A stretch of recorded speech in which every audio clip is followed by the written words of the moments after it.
Welcome to another edition of the Pony Pundits. I'm your host, Marco D'Angelo. You can follow me on Twitter at Marco in Vegas, and I'm joined by my partner in crime, my good friend, Sig Las Vegas. You can follow him on Twitter at Sig Las Vegas. Apparently, WagerTalk sent out memo on the shirts today. We always try to wear ugly shirts, the two of us, but we kind of like mirrored images of each other, and that's kind of scary there, buddy. What do you think?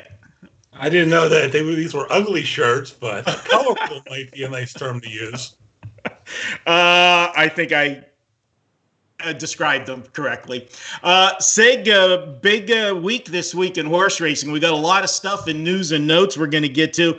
Man, do we got stake races all across the country, and most of them are at the track I'm covering this week. We'll be talking about that, Santa Anita. That's where we're going to have our race of the days. We're going to have two races of the day on Saturday, and they're both going to come from Santa Anita. The big race, of course, is the Santa Anita Derby. Did I go into a time warp, Sig? Are we back in March? Are we on the road to Kentucky Derby or what? We're on a very convoluted road to Kentucky come September, but just glad to have racing back and stake racing back, and things are getting back to normal, which is nice. Except at my home track in Pennsylvania. That's another story. We'll talk about that later. I wish somebody would put up who will be the last track to open, because I would bet the Meadows in Pennsylvania with my horse. Unfortunately, we're still not open. Everybody else is open. Ohio, last night I didn't see the final numbers, Sig. They had a 15-race card at Scioto Downs. The previous track record for handle at Scioto Downs was $1.6 million on one day of racing. Last night, through 10 races, they had $1.5 million, and they had 5 more races to go. They had a 15-race card at Scioto Downs last night in Columbus, Ohio. That's a harness racing track. It's actually owned by the El Dorado Casino Group, which is those here in Las Vegas may not be familiar with them. They will be shortly, because they are buying Caesars Entertainment. They will be the new owners of Caesars in Las Vegas. Caesars will keep the name for branding, but it will be owned and run by El Dorado Corporation. Sig, let's go ahead and start with, by the way, the 1.5 through 10 races, just insane. News and notes this week. Where are we going to start it off?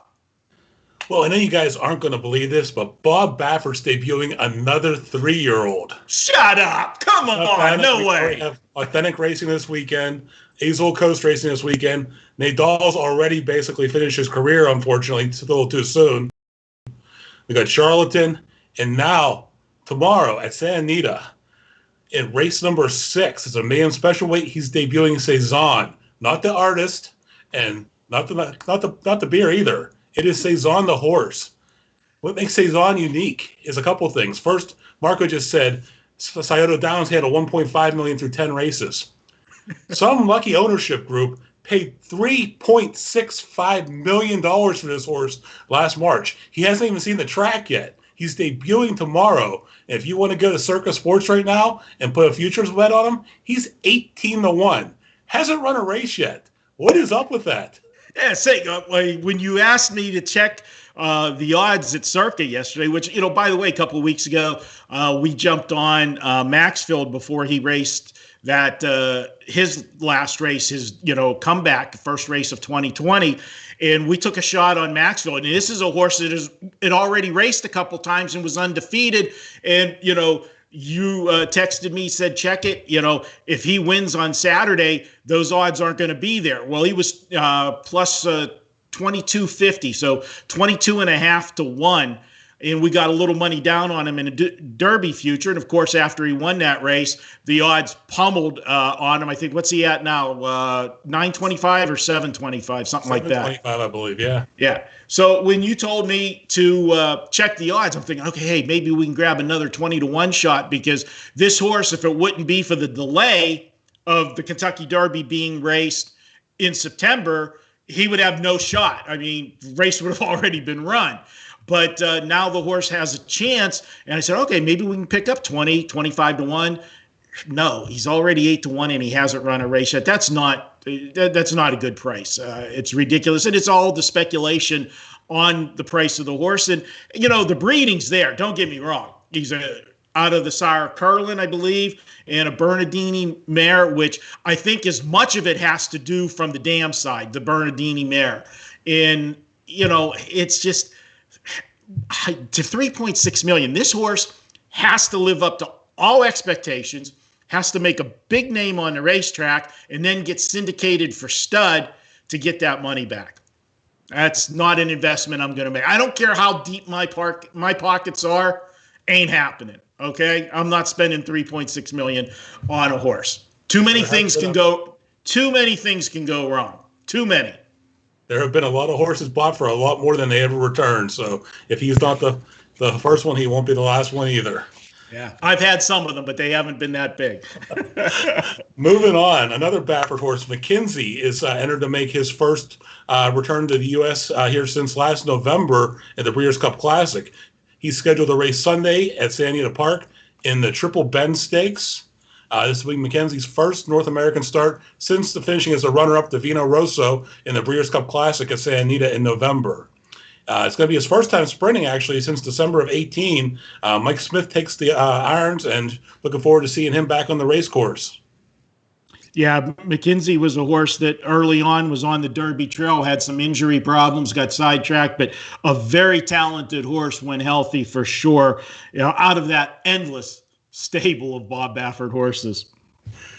All right, guys. We have a cross-country pick 5 this weekend on Saturday. Churchill Downs and the NYRA Belmont Park teamed up. We got a cross-country pick 5, a 50-cent base bet with a 15% takeout. The races include Belmont Race 7 is the Westchester. Belmont Race 8 is a Grade 3 Intercontinental. Somehow they threw in Churchill Race 9. It's an allowance race for fillies in here, which considering there's 4 stakes races and allowance, it just doesn't seem to fit.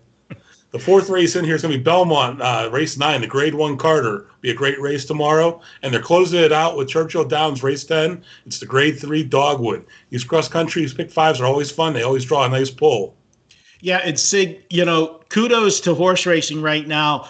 They're making some good moves right now to promote the sport. Because right now, all eyes are on horse racing. I mean, there's not a lot to bet on. Yes, there's soccer and some other sports are going to be starting back. But for the last couple of months, it's been horse racing that has carried everybody's fix, just like I talked about the inflated wagering pools at these tracks. And the fact that they're doing things like this, these cross-country pick 5s, but more importantly, you brushed over it, it's only a 15% takeout.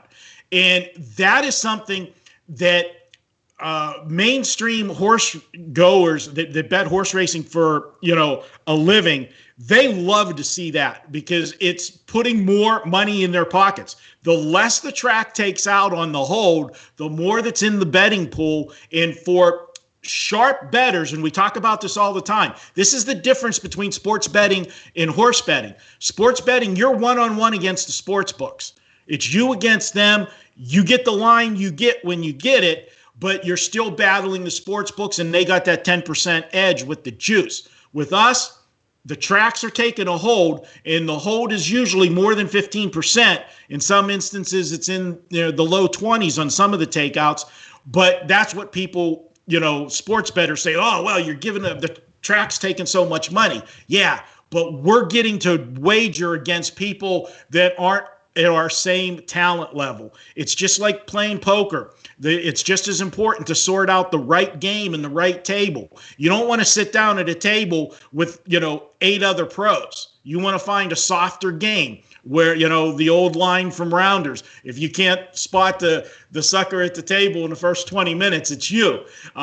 So whenever we're playing horse racing, we're going against everybody else, Sig, and I'll give the track their percentage. Let me have the rest of that pool and go after what I feel are some inferior players that are inflating the pool. So kudos to them, and hats off to places like TVG, Fox Sports 1, NBC. They've been picking up horse racing and getting the sport out in front of the public.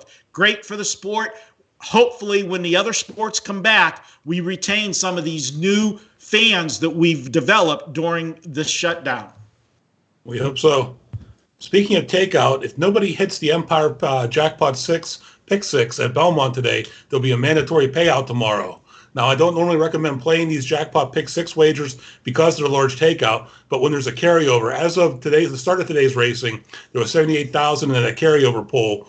With that carryover and the new money in there, usually we're looking at positive EV on those kind of wagers. So it might be a chance to take a look at the Empire 6 tomorrow for the mandatory payout.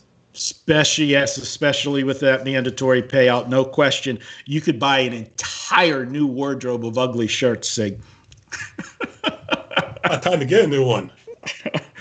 Moving on, Swiss Skydiver, one of the best 3-year-old fillies in training right now, makes a trip across country to compete tomorrow in the Santa Anita Oaks for trainer Ken McPeak.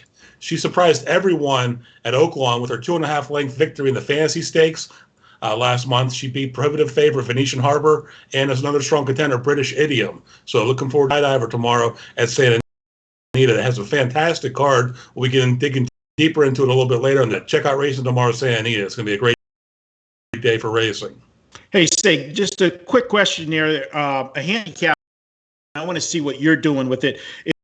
As you mentioned, Swiss Skydiver had that big race at Oaklawn, and we're going to see several horses, Anita, that did race, in a significant race at Oaklawn during their meet, like the Oaklawn Mile and so forth. In your handicapping, when we're looking at these horses that are coming off the layoffs versus a horse that had one of those races, in, late April or the beginning of May, when Oaklawn was still racing, do you put a little more emphasis on those horses because they are more on their normal routine than the horses that are coming off the bench, say 2 or 3 months? Those horses definitely more are on their game. But something actually I noticed here at Belmont this week, the first 2 days of the Belmont meets were on Wednesday and Thursday. We had coverage for you over at WagerTalk. These horses coming in off these layoffs, a lot of horses that haven't raced since last year are coming in fresh. Maybe they were supposed to come back in March or April, but they're not coming back till June because these racetracks were shut down. They're coming in, and they're coming in fresh, and they're winning races. So, I mean, though she's fresh and she's been running during the shutdown where most of these horses haven't, I don't think that's giving anybody unfair advantage. I just think that this horse has been training really well, and that Ken McPeak has had some horses both at Gulfstream, at Oaklawn, now at Churchill, that have come into the spring, and they've just been ready to fire. Good stuff, Sig. What else you got for us? Well, finally, we're going to end on a sad note here. Our sympathies go out to the connections of Arrogate, who was euthanized earlier this week at the age of 7. Arrogate was a late bloomer, another Baffert horse. He didn't make his first start until April of his 3-year-old campaign. Went on to set the track record in the Travers that summer, and he closed out his 2016 campaign defeating California Chrome in the Breeders' Cup Classic. When he retired, he was the winningest money-wise horse of all time. So sad to hear that Arrogate's down. His first crop of yearlings is out there this year training, or at least getting ready to go in the training.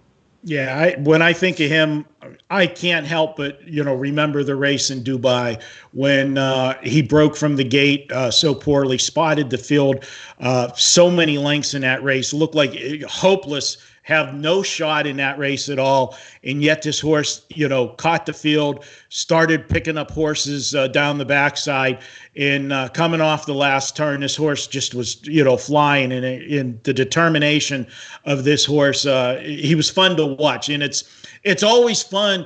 We love the horses that go on the front end. There's no question about that, go wire to wire.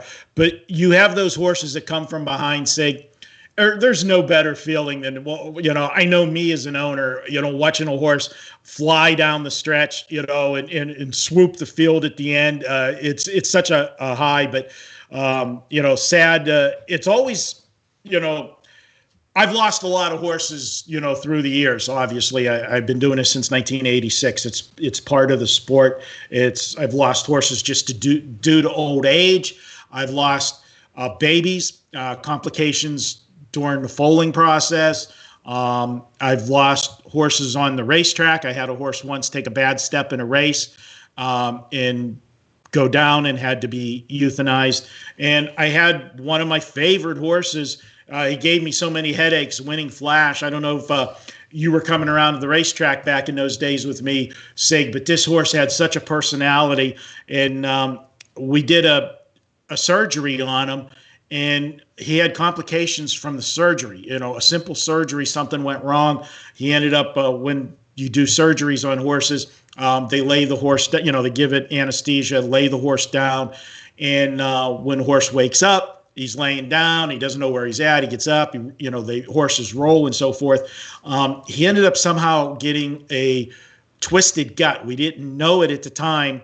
And before he was showing signs of distress, the twisted gut burst, and the poison went through his body, and we had to euthanize him, and that was probably one of the most devastating losses to me. And when you don't expect it and it comes sudden like that, it's tough to do. And he was a character on the racetrack. He was the fastest trotter I ever owned, but he made a lot of breaks, as trotters do. He either would win or make a break. And he contributed mightily to my hairline, let's say that. But he was a fun horse. And he used to, thinking about him, reminiscing, sorry, guys, but I get off on these little memory jaunts. He's the horse that made me commit a crime. I have stolen a few Pennsylvania orange road cones. You know those. We've all seen them whenever road construction's up. Traveling late at night, you see a road cone. I would pick those up because he absolutely loved those. He would grab them by the top and just shake his head back and forth and slap himself on the side of the face with those orange cones. And so, yes, This is statute of limitations. They want to talk to you. Yeah, statute of limitations, buddy. It's expired. I'm clean. They got to come to Vegas to get me. All right, Sig. That's it for news and notes for this week. Want to remind everybody all the shows that are available on WagerTalk Media, WagerTalk TV on YouTube. Guys, we do 2 shows a day, Monday through Friday. There is a show at 12 Eastern every day and 3 o'clock Eastern. Of course, Sig and I will be here every Friday for the Pony Pundits. We'll preview the big races for the upcoming weekend card around the country, and we'll take you wherever the big races are. And Sig, this week, it's Santa Anita, no question. That's a track I'm zeroing in on. You're focusing in on Belmont. And the big race of the day is the Santa Anita Derby. This is a race that would have been held back in April. It would have been late March or first Saturday. April. First Saturday in April. It's 100 points on the line for the winner towards the Kentucky Derby Trail. And it's not a big field, but it's a strong field. And take it away. Tell me let's run the field down, and we'll insert our thoughts on the horses in this Santa Anita Derby. All right, guys. The Santa Anita Derby is going 1 1/8 on the dirt for 3-year-olds. Number 1 post is Friars Road, 20-1 on your morning line. He's out of Quality Road. Giovanni Franco is going to ride for trainer Mike McCarthy. This horse has yet to break his maiden, so it's a real aggressive placement. He looks more like a field filler to me, and considering that this is I believe 7-horse field, we welcome him just because it's one more betting interest to take a little bit of money, but I think you can toss this horse. What do you think, Marco? There's an X on him on my card. This is being ambitiously placed in this one. He's a nice colt, but he's not of this caliber, at least not yet. I don't think he's got a shot of hitting the board. So, yes, he got the old big red X. And, yes, I do print out my programs. I don't do them on the iPad. During this lockdown, normally I would just get to, pick up the racing form at Red Rock and handicap all the races. I have probably killed, I don't know how many trees during this lockdown on all of the race programs I have printed out because I'm old school. I got to do my circles, my X's, my arrows, and everything else. But this one was easy. One big red X. You can edit in your PDF on Adobe, right? I want to feel the pen to the paper, okay? Got to save some trees, Mark. I got to save some trees. Let's move it on from there, though. In the 2-horse, we have Rushy, 8-1 on your morning line out of Liam's map. Got Flavian Pratt riding for Mike McCarthy again. This horse is trying the stakes company for the first time. He did look impressive winning an allowance back at Oaklawn on Arkansas Derby Day. Having Pratt in the irons always a plus at Santa Anita, one of the best jocks there. He's been working fast in the morning, and this is one of my long shot candidates in the field. I'm not sure if he's ready for prime time yet, but he could definitely hit your exotics. Now, the difference in this horse between the one that we just did, both are making major jumps in class. This horse is definitely on the improve. You look at his speed figures, they're improving. The jockey switch. Now, Joel Rosario rode him last time. Not a big jump from there, but this Flavian Pratt, you know how much I love his riding ability at Santa Anita. And I'm going to throw out the old adage that I do. If this race would have been in April, I would have been saying to you, Sig, he's only got 4 lifetime starts. This horse has a license to make that big leap. We haven't seen the ceiling yet, and he is improving. He's coming off his last 3 races, 2 wins and a second. The second was, a distant second, but who was that to? Charlatan? Okay. Everybody's been distant to him. I think the horse has a chance to hit the ticket. This is one where up in class, if you're looking for a little bit of a price, I think he can run on a ticket somewhere. Don't disagree with you at all. The 3 horses, Shooter Shoot, 8-1 on your morning line out of Competitive Edge. Abel Cedillo is going to ride for Peter Urton. And once again, another horse trying stakes company for the first time. So these horses are being rather ambitious, going right from allowance and maiden races right into grade. This is a grade 1 stake tomorrow.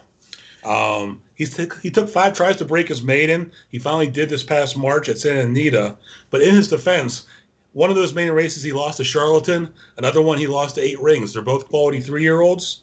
He's progressed nicely, and once again, he's another candidate that could hit the bottom of your exotic tickets. Yeah, I looked at him, and I think the upside to Rushy is a little bit more than Shooter Shoot. And this is a horse that likes to be on the lead or just off of it. And I think that once the good horse, when we get to him later, is going to discourage him, I think Shooter Shoot is probably going to pack it in. He's got one of the hottest jockeys at Santa Anita right now with him. So this is a spot where I like Rushy better than him. But he has a license to improve, but he's not high on my card. And I will say this: Peter Urton is one of those trainers that doesn't over classify his horses. He puts them where he if he thinks they have a shot, he puts them in there. So you'll get a price on Shooter Shoot, but he's not one of my candidates in here. All right. I know you just said that with a good horse, but I'm going to have to disagree with you. There's a couple good horses in this field here. We'll get to that shortly. The number 4 horse, Ano Dior, 15-1 on your morning line out of Medaglia d'Oro. Victor Espinosa is hopping aboard for trainer Blaine Wright. This is probably the horse I'm second most looking forward to seeing tomorrow. I keep expecting a big race out of him, and he keeps letting me down, but I think I found a couple reasons for that. Looking back, he won his debut at Golden Gate Fields, and they put him right into the Breeders' Cup Juvenile, where he finished second to Storm the Court last November. That looked pretty promising. Then he went out into the Los Alamitos Futurity and finished runner-up to 1,000 Words, another good Bob Baffert horse. Imagine that. I think we talk about him more than we talk about each other. In 2 starts this year, he's left a lot to be desired, though. He got jostled around at the start in the Risen Star at Fairgrounds, never recovered, and he finished 9th. Then he followed that up in the Charlatan division of the Arkansas Derby. He broke last and then moved himself up to 3rd before fading to 5th in that. Both these times, they took this horse that's been training in California and shipped him across country, first to Louisiana, back to California for training, out to Arkansas, back to California for training. And travel takes a toll on any of us as humans, so it's going to take a toll on the animals as well. I hop on a plane, fly to Vegas. I'm usually jet lagged, take a good night's sleep. The next day I'm back in course. But this horse has been traveling back and forth, 2 big races against horses that are training in that time zone. And it's not like they brought him to the track and trained him there. They were working him in California the week of the race and then transporting him over. So I'm looking forward to seeing a No Dior, who I think has a lot of promise still, on a California track, basically back home. And at 15-1, I mean, I'm going to have a couple dollars on this horse to win. Yeah, I have some comments on him as well. First, I want to make that analogy you talked about you when you fly to Vegas and how you're tired now. It might have something to do with it when I pick you up at the airport and we have to stop off at Pizza Rock and you consume 12 meatballs. That might have a little something to do with your tiredness, but that's another story for another day. For Dior here, I'm going to go back to the Arkansas Derby. And if you notice, there's a jockey change from that last race, and there should be. If you go back and I don't know what Hernandez was thinking in the way he rode him in that race. First of all, the horse broke badly from the gate. That happens. It happens to the best of us. Sometimes they just get caught flat-footed, whatever. But when you break dead last, okay, and you're breaking from the middle of the pack, the 6-hole, why in God's name do you take a right-hand turn and go 5 wide to try to get back up into the mix right away? It was insane. And he rushed him up, as you said, he got him up into third, and he was wide the entire race. I think it was an idiotic drive. You know, when he missed the gate, he should have saved ground till he caught the field, and, not go through the turn wide and weave his way through. It just, and I hadn't heard if this was, if was a plan change or if Hernandez didn't want to come here, but, Hernandez went to Oaklawn Park, so I'm sure he would have made the trip up the road to Santa Anita to ride the horse. So I don't think they were happy with the ride either. And Victor's going to give them, Victor's, not like the young guys anymore. It's surprising to say, just a few years ago, he was on the Triple Crown Trail and everything else, that he's one of the elder statesmen, in racing, and has had some bad injuries, but he's still a very talented jock. And I think he's going to give this horse every opportunity to win this race. Can he win this race? I'm not going to go that far, but I'll tell you what, I would not leave him off the ticket. This is a horse that's danced all the dances. Look at his card. We talked about horses that are being ambitiously placed in the Santa Anita Derby. This horse has nothing but grade 1 and grade 2 stake races on his dance card. So, he's not ducked anybody. And if he puts it all together, we're going to see that horse that started out with a win in 2 seconds right out of the gate. I think at a price, you've got to use this horse on the ticket. He will help make that ticket pay something. So we're in agreement there, buddy, for a couple different reasons, minus stop off for the meatballs. Moving right along, the 5-horse, Azul Coast, is 15-1 on your morning line. He's out of Super Saver. Umberto Rispoli is riding for Bob Baffert. He's lately raced. This is only his 4th career start. He broke his maiden at Los Alamitos back in December, and he returned to run a distant second to stablemate Authentic in the Sham at Santa Anita in January. In February, he went up to Golden Gate Fields, won the El Camino Real, and he's been on the bench for the last 3 months. I think he's going to need to make a big jump to be a factor in here. Yeah, I agree with your assessment 100%. And this is a horse that I will put in that category that only has 3 lifetime starts, Sig. Sky's the limit on him. This is a horse that probably this race here today is going to be a little bit too much for him, I think. But I think you're going to hear some big stuff from this horse later in the season. Remember a couple years ago, the horse West Coast was a late bloomer like this, just a few starts, come this time of the year. And then he was a major, major factor in the races in the fall. And, some of the smaller derbies, the state derbies, like, Ohio, West Virginia, Pennsylvania, derbies, could see this horse show up somewhere there. Talented colt, but I don't think he goes with the next 2 horses we're going to talk about. All right, guys. The 6-horse, Honor AP, is your second on your money line favorite, 9-5. He's out of Honor Code. Mike Smith rides for trainer John Sheriffs. This is the horse I'm most looking forward to seeing race. He's only run 3 races in his career. Most recently, we saw him as a runner-up to Authentic in the San Felipe back at Santa Anita in March. They've been working on this horse's fitness during the entire break. If you look at the workout tab, he never had a break. He worked the entire shutdown. I think John Sheriffs has this horse ready. I think this horse can make big leaps and bounds, jumps. Earlier in the week, I was talking on a podcast, and I basically said I was with Authentic. The more I keep handicapping this race, the more I keep looking at it. I think Honor APs should be right there with Authentic on the line, if not beat him. Yeah, Sig, before I jump in there, go ahead and give a shout out to that pod that you did, because he's a good friend of ours, Kiev from the Odds Breakers. That went out today, I believe. I retweeted it earlier, and always good stuff from Kiev. Yeah, guys, it was great. Appreciate it. Shout out to Kiev for the invite to participate. We recorded yesterday. I think the pod went live today.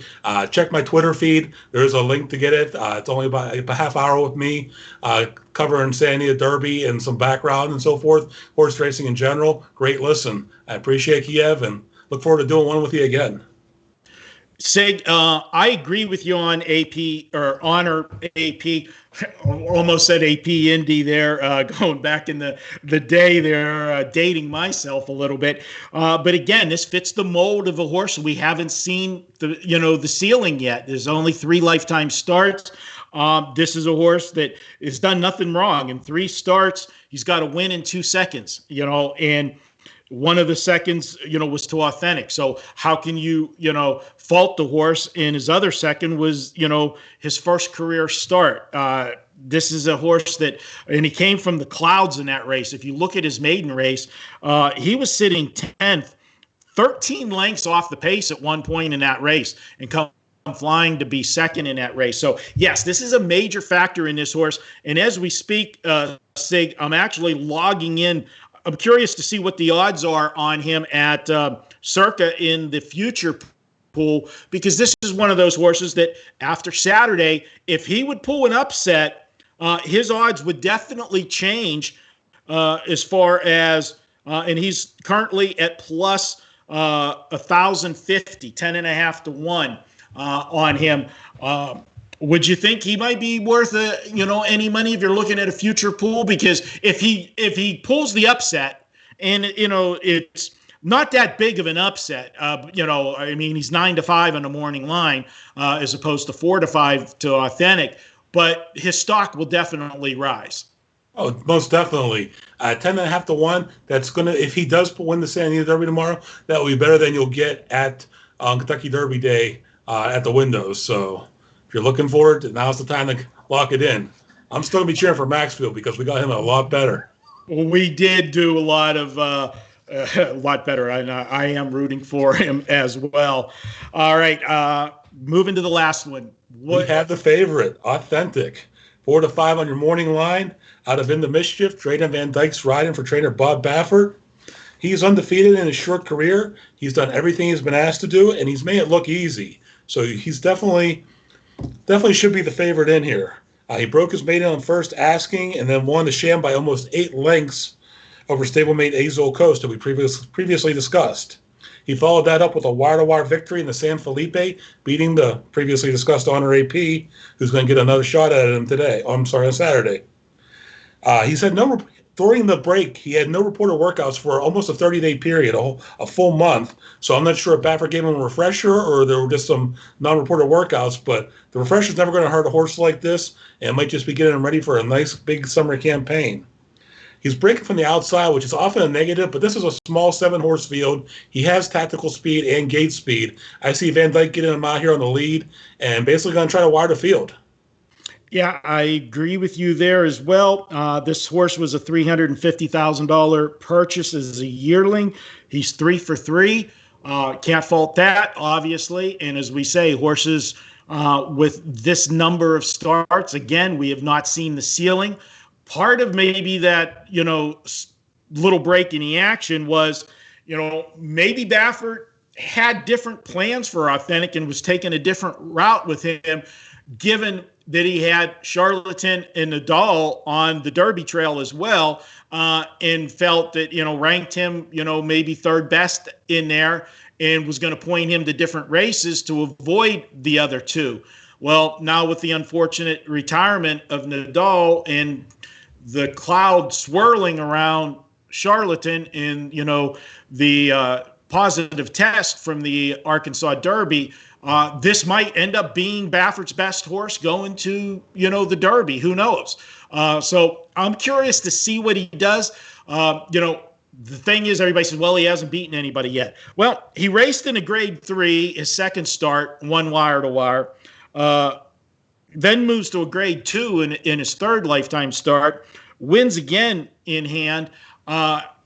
You can only beat who they put in there against you. So we'll see. In one of those horses he beat, honestly, was Honor AP, which, we're touting pretty highly. I think it's going to be a good race. I'm excited to see it. This might be one of the best 6-horse fields, we've seen throwing out the one horse in here. But, the other horses, you have something good to say about it. And, the 4 can make some noise here. To me, it's a 3-horse race. The 7, the 6, and the 4, and that's how I'll be playing around with it. And when we break down our horses for the pick 4, we'll give our exact numbers and how we're doing that. But we have a second race of the day, which is also part of the late pick 4 that we're going to do, and that's jumping to race 10. We'll hold off on the pick 4 till we do race 10 in detail, and then we'll come back and run our numbers and wrap up the show. But Sig, race 10, this is a race that would be on any other Saturday at Santa Anita would be the feature race. It would be the race everybody was coming to see, the Hollywood Gold Cup. But it's the second premier race on the card on Saturday because of the Santa Anita Derby. We've got a interesting field again, short field once again for Santa Anita. And me and you joked about it yesterday. If I got a good horse right now, I'm going to Santa Anita. The purses are great and the fields are small. Why race against 14 horses when you can race against 6, 7, or 8 and go for nice money? That's just me. I can't argue with the rationalization, but I've been handicapping 20-horse fields at Churchill and Belmont the past few weeks, so kind of envious of the fact that you get to look at 5, 6, 7-horse fields, and handicapping's got to go a lot faster for you.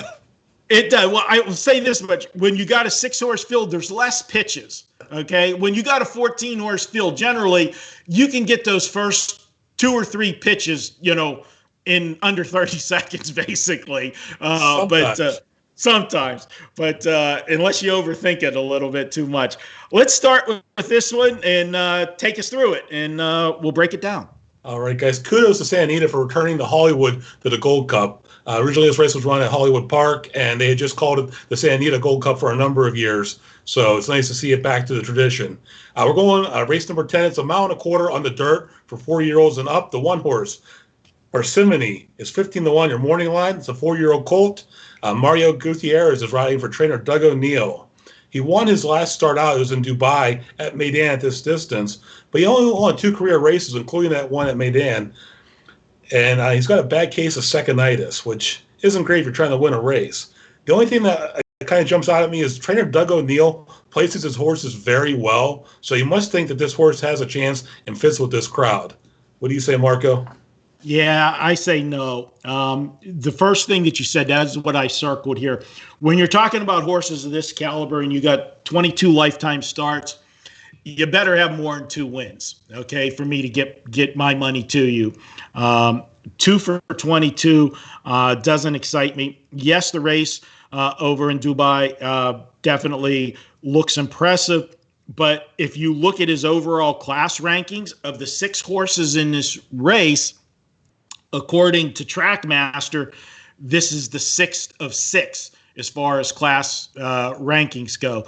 So he's definitely raced against the easier horses, and racing against softer fields. Only 2 of 22, not for me. I'm moving elsewhere.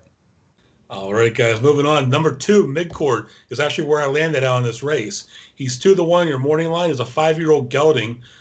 Victor Espinosa is riding for trainer John Sheriffs.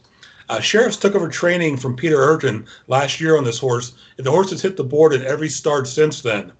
Espinosa's ridden for all those starts. In the last 6 starts, He has 4 wins and 2 shows. So, I mean, the horse is hitting the board and performing when asked to. Sheriffs does very well with a horse off a layoff, winning almost a third of the time and in the money 52% of the time. So this is my top choice in here, and you'll definitely see that when we get to our pick 4. Yeah, he's definitely one of my top choices. I have another horse on top in this one. This is a horse, Sig, 10 lifetime starts. He's got 5 wins.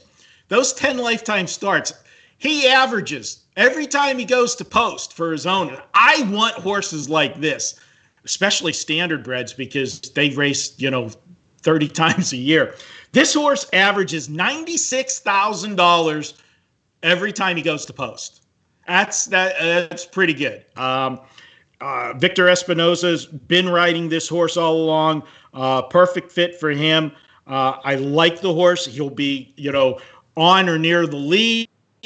Nothing to fault about him, but I just think that there's another horse in this race that finally is going to get everything to go his way. And we'll talk about him a little later. All right, guys. Our morning line favorites, the 3-horse, Higher Power. 5-year-old Flavian Pratt, right? John Sadler, if I can get my mouth to work here. He is your morning line favorite. He tripped out last summer to win the Pacific Classic at Del Mar out of nowhere. Since then, he's finished 7. I was there. I was there for that day. 8, hopefully, you'll be there again this summer at some point. I didn't have him, and I did not have him. Unfortunately, he did come out of nowhere. In Higher Power's last 3 starts, he's finished 7.5, 8.5, and 19 lengths back. I'm not using him today. I know he's the favorite. It might bite me in the ass, but I'm taking a stand. I don't think this horse has the heart to win. All right, I'm going to say one thing with him, and this is throw out the last race, Sig. And I know the last race was horrible, and I didn't bet him in the Pacific Classic, but I did have some money on him in the Pegasus World Cup. But if you remember, the Pegasus World Cup, that was the race where they weren't allowed to use Lasix. And this horse races on Lasix. I think that was a contributing factor why he raced so bad, because he was in contention and then he stopped like somebody hit him on the head with a hammer. Okay. He backed through the field. He did the backstroke. And I'm just going to throw that race completely out. He's back on Lasix. It's a small field. He's going to be in contention in this race. Do I think he can win this race? No. There's another horse I like much better, but I wouldn't throw him completely off your ticket because of that last race. Well, I might be making, like I said, I might be making a mistake, but I'm not using them in here, guys. Moving on to the 4-horse, Brown Storm is a Chilean bred, 12-1 on the morning line, 5 years old. Abel Cedillo's riding for Mike McCarthy. The guys, they talk about the speed of the speed. This horse is the speed of the speed. This horse is going to decide how this race is run and could have a major effect on how this race finishes up here. He hasn't shown the stamina to go this mile and a quarter, but he's going to come flying out of the gate, and it's going to be up to horses like Midcourt, Higher Power, and Improbable to decide if they want to go with him or let him out loose on the lead. He could basically blow up the pace of this race, and I am using a horse we're going to discuss a little bit later about in this race. In fact, if this race does blow up, I can see a horse coming out of the clouds to take it down. He will be on my pick 4 ticket. Brown Storm will not. To chime in with what you said about the speed of the speed, yes, there's no question about that. And you talk about that last race. It was Midcourt that decided to go with him in that race, and that might have been what got Midcourt, beat. Midcourt did everything but win the last race, fading to third late in the shadow of the wire. It just, so often whenever you finally put away that horse that you battled on the lead the whole race and you get the lead, it's that other horse that comes off your shoulder that wasn't involved in the fast pace that comes up and picks up the pieces. So Brown Storm, if nobody goes with him and he let this horse alone on the lead, that could be a mistake in a short field. But I don't think they're going to let him alone. The question is going to be, how fast the fractions do they go? But he is definitely going to dictate what happens in this race as far as who wins or loses this race. And to the next horse, and I'm going to have a lot to say about the next horse. because it's been improbable. Something always seems to frickin' happen to this horse. Stig, take it away.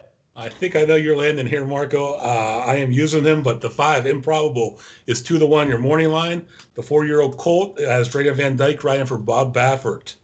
Last time we saw improbable, Tom's Deatal was waving to him down the stretch at Oaklawn in the Oaklawn Mile. He took him the whole way until it mattered, and he faded in the stretch. Tom's Deatal went right by, and I'm pretty sure we cashed a pick 4 that day.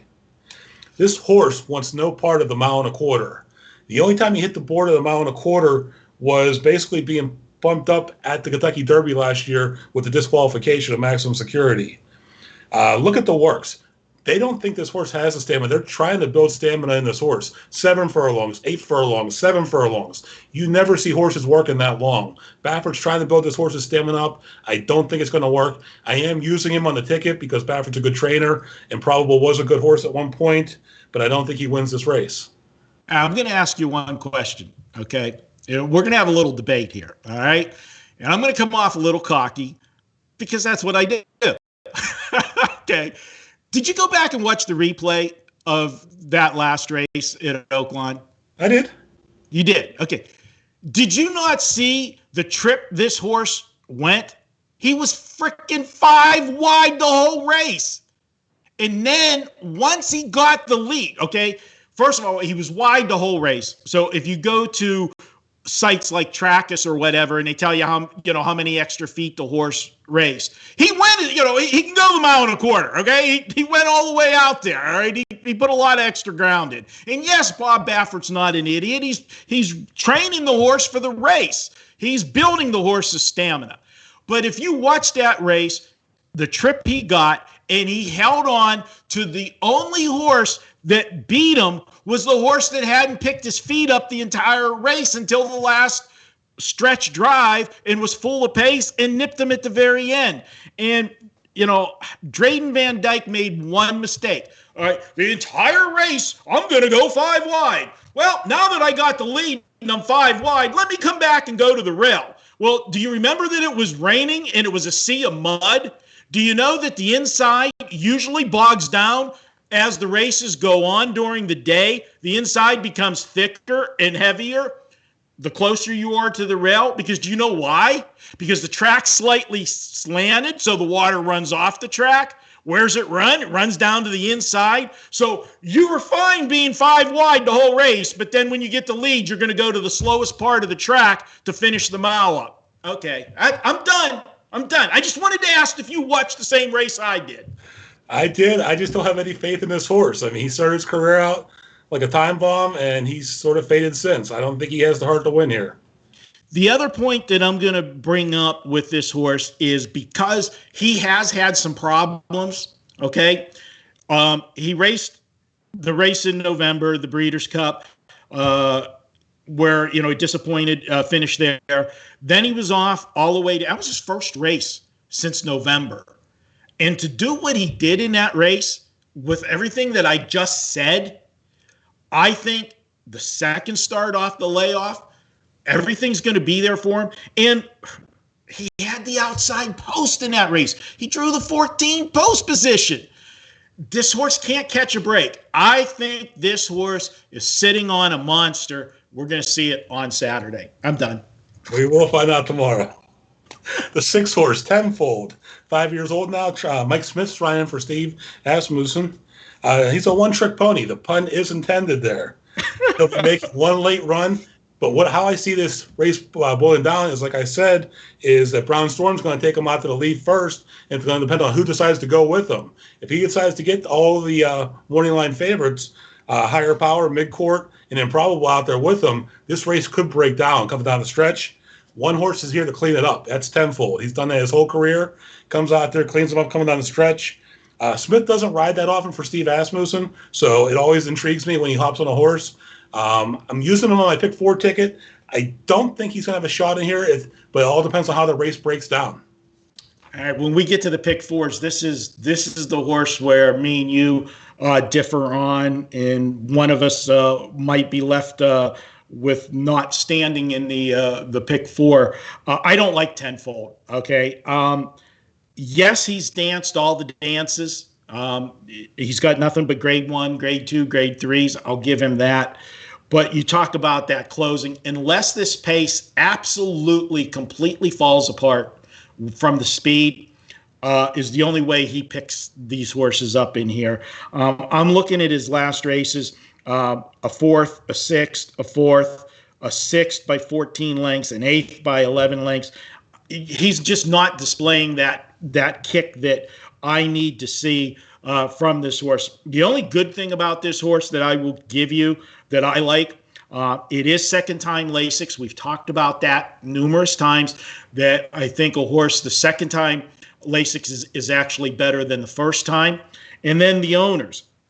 I don't know if you're familiar with them, but this is Winchell Thoroughbreds. If you're here in Las Vegas, Winchell Donuts are one of my favorite donuts here in Vegas.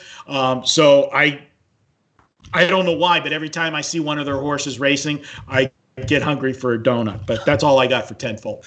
You get hungry for a donut anytime you see anything happening. Yeah. Yes, sir, Mr. Meatball. All right. So that's a complete breakdown of the Hollywood Gold Cup. Sig, we're running out of time, so we want to keep this under an hour today. So we're going to run through the pick 4. Give us your numbers. Just a horse that you have on top, if you have something to say for it in the other 2 races, because we definitely covered all of these races in 2 of the 4 in detail already. Start off with your pick 4, which the late pick 4 begins with race 8, which is the first race we did, the Santa Anita Derby. How are you going? All right, guys. As you heard my analysis already, we're looking to use 2 horses here, 7 Authentic and 6 Honor AP.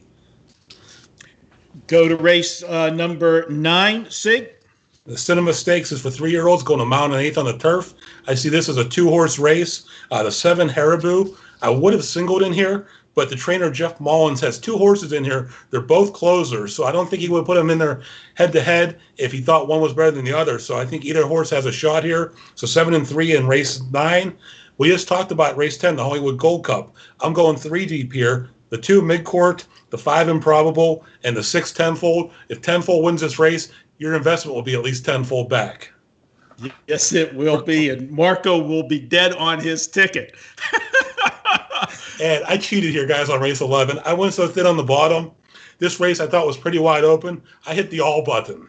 We got 9 horses in there. My ticket goes 2 by 2 by 3 by 9. That gives you 108 different combinations at 50 cents. That's a $54 ticket. My ticket goes 7-6 with 7-3 with 2-5-6 with all. So if we get through the first 3 legs, we have a winning ticket.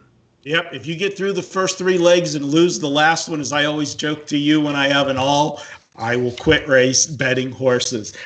Sig, we're in pretty much agreement most of the way. I will say this, when we get to the last leg, I wanted to hit the all button too, but I had a couple extra horses in my earlier legs that prevented me from doing that. But for race 8, I went 7, 4, 6. Those are the 3 horses in that race. We talked about, obviously, the 7 and 6 being the 2 horses to beat, and I threw in the 4 in there as well. Total agreement in race 9. I have 7-3 for my 2 in there, and both of us have it the same way, have the 7 on top, the 3 second.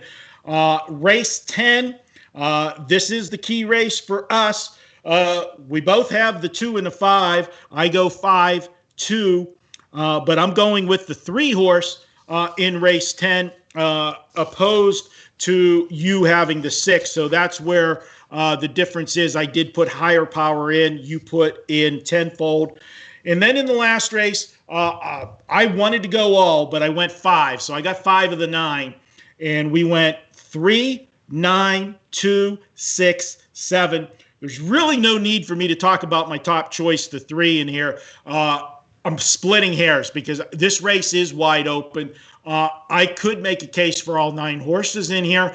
I tried to narrow it down. I got it down to 5, and I got my ticket to $45. We're doing a 3 by 2 by 3 by 5, and I'll repeat those numbers: 7, 4, 6 in race 8, 7, 3 in race 9, 5, 2, 3 in race 10, and 3, 9, 2, 6, 7 in race 11. That is a $45 ticket. Now, I want to remind everybody that SIG will have cards up for Belmont. A lot of big fields, a lot of big prices have been coming out of Belmont in the first few days of the meet.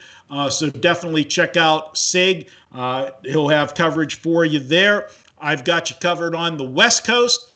We've got Santa Anita racing. A couple of days during the week, I'll find a different track whenever Santa Anita is not racing. I've been going to Charlestown. We've been doing well there. Not so well last night. We did hit another 4-star best bet. The 4-star best bets have been doing well. The problem with the smaller tracks for me, Sig, and I keep telling you, my top choice, a lot of times I'm landing on the morning line favorite. Yes. But there's times that I'm landing on 4-to-1 shots and 6-to-1 shots morning line. And I look at the wind, when the board opens and my horses are opening up 8-to-5, 9-to-5, so we got some people following, but that's the problem at smaller tracks. It doesn't take as much money to get in there to get things started early on with the betting. But check out our cards at WagerTalk each day. They're available for just $9. Sig, you do have an annual package because you do horses year-round. That special that we had expired last week, but Johnny still put up a decent discount for you. What is that on the season price right now? Yeah, guys, thank you to all of you who joined me for the $299 annual pass. You got in at a great discount. The annual pass is still out there, but now it's $399. It's a little about $110 a day for a whole year of coverage. I usually give you 4 to 5 tracks a week. So if you buy the package once a week, if you just play on Saturdays, you're still making out buying the annual package. So something to consider. Absolutely. And don't forget the daily shows on Wager Talk on our YouTube channel twice a day. That's going to wrap it up for this week, Sig. We're out of time. Thank you for joining us once again. Good luck this week. A lot of big racing. I'm excited about stake racing, and it's just nice to open up the iPad and look at all the different tracks I have available. And a lot of the harness tracks are opening up this week, so I'll be doing some harness wagering too. Obviously, I love that. And hopefully, maybe next week I'll be talking about an announced date for my home track and get my horses racing at the Meadows. For Sig, you can follow him on Twitter at Sig Las Vegas. I'm Marco D'Angelo. Follow me on Twitter at Marco in Vegas. This has been the Pony Pundits. Till next week, Friday, 3 o'clock Eastern. Hope to see you in the winner's circle with a handful of winning tickets. We'll see you guys next week.